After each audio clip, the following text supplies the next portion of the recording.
Hi hello viewers, welcome to ఆకాశం Andhra news. Pinnelli brothers కు shelter ఇచ్చింది ఎవరు? మనం చూసుకున్న మాచర్ల ఘటన జరిగింది కదా ఏపీలో. అసలు వీళ్ళకి షెల్టర్స్ ఇచ్చింది ఎవరు? వాళ్ళు ఆంధ్ర రాష్ట్రం వదిలి తెలంగాణ వైపు వచ్చేసి అందులో సంగారెడ్డి వైపు వెళ్ళారంట. అసలు వీళ్ళకి ఇక్కడికి ఎలా వచ్చారు? ఎవరు సహకరించారు? ఎవరు షెల్టర్ ఇచ్చారు? అసలు స్కిప్ చేయకుండా వీడియో చూడండి. వైసీపీ ఎమ్మెల్యే పిన్నెల్లి రామకృష్ణారెడ్డిని ఏపీ పోలీసులు వెంటాడుతున్నారు. ఈవీఎంను ధ్వంసం చేసిన కేసులో కేంద్ర ఎన్నికల కమిషన్ నుంచి క్లియర్ కట్అవుట్ ఆదేశాలు రావడంతో అరెస్ట్ చేయడానికి పోలీసులు రంగం సిద్ధారు. సెంట్రల్ ఎలక్షన్ కమిషన్ ఇన్వాల్వ్ అయింది ఇందులో. ఎట్టి పరిస్థితుల్లో ఇతను అరెస్ట్ చేయాలని. సో మొత్తం అందరూ అలర్ట్ అయ్యారు ఇప్పుడు. మొత్తం 03 చట్టాల పరిధిలోని 10 సెక్షన్తో కలిపి పిన్నెల్లి మీద పోలీసులు కేసు నమోదు చేశారు. వీళ్ళే పిన్నెల్లి రామకృష్ణ, ఇద్దరు బ్రదర్స్. వైసీపీ ఎమ్మెల్యే పిన్నెల్లి రామకృష్ణారెడ్డిని అతని బ్రదర్ ను ఏపీ పోలీసులు వెంటాడుతున్నారు. ఈవీఎం ను ధ్వంసం చేసిన కేసులో కేంద్ర ఎన్నికల కమిషన్ నుంచి క్లియర్ కట్అవుట్ ఆదేశాలు రావడంతో అరెస్ట్ చేయడానికి పోలీసు రంగం సిద్ధం చేశారు. చూసాంగా గతంలో ఎంతకు మనం చూసుకున్నాంగా. ఈ వీడియో చూసుకున్నాం కదబ్బా మనం. ఇప్పుడు ఈ వీడియో చూసాం కదా. ఇప్పుడు అక్కడ ఇక్కడ జరిగింది కదా, ఎలా వచ్చి దాడి చేశారో చూడండి. ఇప్పుడు యథావిధిగా పోలింగ్ దాంట్లోకి వచ్చాడు ఈయన చూడండి. ఓటు వేయడానికి ఏమో అనుకున్నారు. అక్కడ బూత్ లోకి వెళ్ళాడు, తీసుకుని నేలకేసి కొట్టాడు.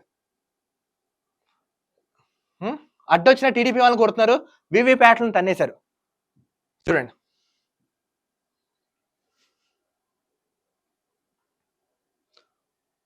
వచ్చి కొట్టి మరి వార్నింగ్ ఇచ్చి మరి వెళ్ళాడు ఈ పిల్లిలాగా.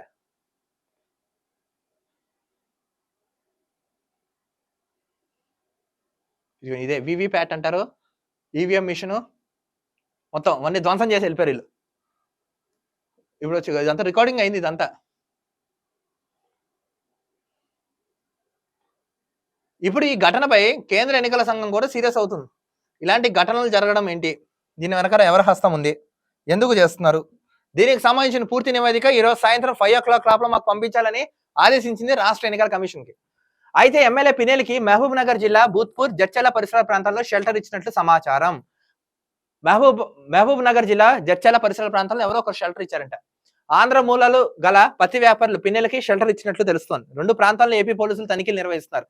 అయితే ఇంతవరకు ఏపీ పోలీసులకు పిన్నెల్లి అనుచరులకు లభించలేదు. ఏపీ పోలీసులు ఇక్కడికి వచ్చి ఎత్తుకుతున్నారు. బట్ ఇప్పటివరకు ఇన్ఫర్మేషన్ రాలేదంట. పిన్నెల్లి ఇద్దరు సోదరులు కూడా ఇక్కడే ఉన్నట్లు ఖచ్చితమైన సమాచారం తెలుసుకుని ఏపీ పోలీసులు తనిఖీలు చేస్తున్నట్లు సమాచారం. వాళ్ళు ఇక్కడే ఉన్నారంట. సో ఇన్ఫర్మేషన్ తెలుసుకుని ఏపీ పోలీసులు అందరూ వచ్చారు. నెక్స్ట్ వీళ్ళకి ఇక్కడ షెల్టర్ ఇచ్చిన వాళ్ళు ఎవరంటే ఆంధ్ర మూలాలు గల పత్తి వ్యాపారస్తులు. ఇప్పుడు ఈ పత్తి వ్యాపారాలు చేస్తుంటారు చూసా, వీళ్ళ పనులు అంతే. ఈ పత్తి వ్యాపారాలు కొంతమంది ఎవరైతే ఉన్నారో ఆయనకు వాళ్ళు షెల్టర్లు ఇచ్చారంట. అంటే నాకు తెలిసి కొలీగ్స్ లేకపోతే బిజినెస్ లో ఉన్న పార్ట్నర్స్ ఇలాంటి వాళ్ళు వీళ్ళు ఇచ్చారంట. ఏపీలోని పల్నాడు జిల్లాలో మాచర్ల నియోజకవర్గంలోని పాల్వే గేట్ పోలింగ్ వద్ద 202లో ఎమ్మెల్యే పిన్నెల్లి రామకృష్ణారెడ్డి ఈవీఎం వీవీప్యాట్ల విషయం ధ్వంసం చేసిన విషయం తెలిసిందే. అయితే అతను అరెస్ట్ చేసేందుకు తెలంగాణ వ్యాప్తంగా పోలీసులు వెంటాడుతున్నారు. ఇప్పుడు తెలంగాణ పోలీసు వాళ్ళు కూడా ఇన్వాల్వ్ అయ్యి మొత్తానికి ఇప్పుడు ఆయన కోసం అన్వేషిస్తున్నారంట. మొత్తానికి ఏంటంటే వీళ్ళకి ఇక్కడ దాని ఏమంటారు, పిన్నెల్లి బ్రదర్స్ మొత్తం ఇప్పుడు ఇద్దరు ఇక్కడ ఉన్నారంట. ఆంధ్ర రాష్ట్రం ఇచ్చి వచ్చేసారు. జడ్చర్ల ప్రాంతాల్లో మహబూబ్ నగర్ జిల్లా జడ్చర్ల ఇలాంటి ప్రాంతాల్లో ఇలా పత్తి వ్యాపారం చేసే వీళ్ళు పనే పత్తి వ్యాపారం, వీళ్ళు చేసే పని కూడా పత్తి వ్యాపారం. ఎవరైతే చేస్తున్నారో వాళ్ళు ఈయనకి షెల్టర్ ఇచ్చారంట. మొత్తానికి ఏంటంటే కేంద్ర ఎన్నికల సంఘం ఆదేశించింది ఇతను ఎట్టి పరిస్థితులు ఈ రోజు అరెస్ట్ చేసి నెక్స్ట్ ఈయన దేశం విడిచి పారిపోతాయని ఒక టాక్ అయితే నడుస్తుంది. సో మొత్తం వీళ్ళ పాస్పోర్ట్లన్నీ జప్తు చేయండి అని ఒక కీలక ఆదేశాలు ఇచ్చిందో చూద్దాం. ఎలక్షన్ కమిషన్ ఏ విధంగా స్పందిస్తున్నా, వీళ్ళ అరెస్ట్ కు రంగం సిద్ధమవుతున్నా లేదా కేవలం ప్రకటనలు మాత్రమే పరిమితంగా ఉంటున్నా చూడండి. నేనైతే చెప్తాను, ఇది ప్రజాస్వామ్య దేశంలో కూనీ చేస్తున్నారు వీళ్ళిద్దరు. చూడడానికి చక్కగా ఉన్నారు. ఈ లత్కోర్ పనులు ఏంటో ఇప్పుడు నాకు అర్థం కావట్లేదు. చూడండి, వీళ్ళ పిచ్చి పని చేసి ఇతను పారిపోయాడు. జగన్ అన్న ఇప్పుడు అతను లండన్కి వెళ్ళిపోయాడు. వల్లభనేని వంశీ కనపట్లేదు, కొడాల నాని కనపట్లేదు, రోజా కనపట్లేదు, పేని నాని కనపట్లేదు. ఎక్కడికి వెళ్ళిపోయారా మీరు అందరూ? అంబటి రాంబాబు ఫోన్ చేస్తుంటే స్విచ్ ఆఫ్. భయపడిపోయారా? ఓటమి ఏమైనా తెలిసిపోయిందా? దీన్ని బట్టి చూస్తుంటే అర్థం కావట్లేదు వీళ్ళ మేకపోతే గాంభీర్యం అలా కనబడుతున్నావు. ఎన్ని రోజులు అబ్బా? ఒక 11 రోజులు మొత్తం పులి ఎవరో, సింహం ఎవరో, పిల్లి ఎవరో మొత్తం క్లారిటీ వచ్చేస్తుంది. మరో వీడియోతో కలుద్దాం. అంతవరకు చూస్తున్నాను ఆకాశం Andhra news. This is Dilip signing off.